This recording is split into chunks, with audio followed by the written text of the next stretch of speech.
सम्भाषणसन्देशसंस्कृतमासपत्रिकायां प्रकाशितानां बालकथानां ध्वनिप्रसारणम् इदं बालमोदिनी इति। ताः धूमरेखाः। इब्राहिम लोदिः अफगानिस्थानात् भारतम् आगतः। भारतं जेतव्यम् इति तस्य इच्छा। सः ससैन्यं पानीपतनामकं स्थानं प्राप्नोत्। इब्राहिम लोदेः सैन्यम् आसीत् अत्यल्पम्। मराठसैन्ये आसन् 45,000 सैनिकाः।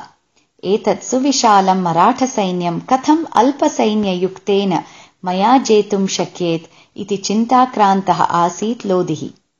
आसीत् सायङ्कालः। दूरस्थम् एकम् उच्चं स्थानम् आरुह्य शत्रुसेनायाः निरीक्षणम् अकरोत् लोदिः।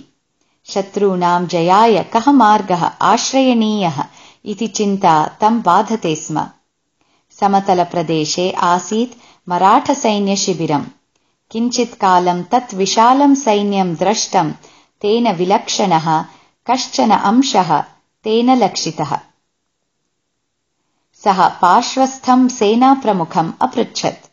मराठसेनाशिबिरे अनेकेभ्यः स्थानेभ्यः धूमोत्पत्तिः दृश्यते। शताधिकेषु स्थलेषु अग्निः ज्वलन्नस्ति।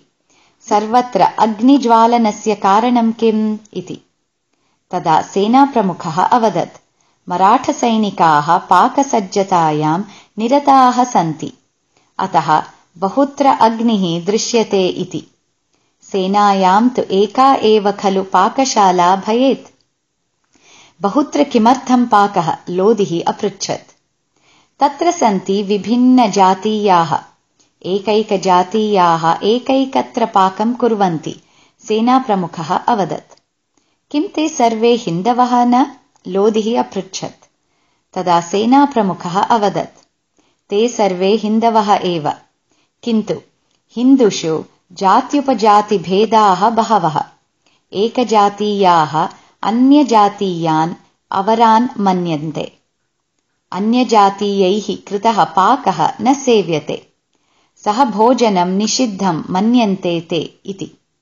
एतत् श्रुत्वा किञ्चित् विचिन्त्य हसन् लोदिः अवदत्, मया युद्धे अर्धः जयः इदानीम् एव प्राप्तः इव। एतस्मिन् युद्धे सम्पूर्णः जयः मम एव इति। आश्चर्येण पश्यन्तं सेनाप्रमुखं सः पुनः अवदत्, एते मनसा सङ्गताः न। ये मनसा विभक्ताः तेषां पराजयः निश्चितः इति। अग्रे लोदिना यथा चिन्तितं तथैव प्रवृत्तम्। ऐक्यस्य अभावतः महती अपि मराठसेना पराजयं प्राप्नोत्। पानीपतयुद्धे यः जयः प्राप्तः सः एव समग्रे देशे मुस्लिं शासनस्य प्रसारस्य कारणं जातः।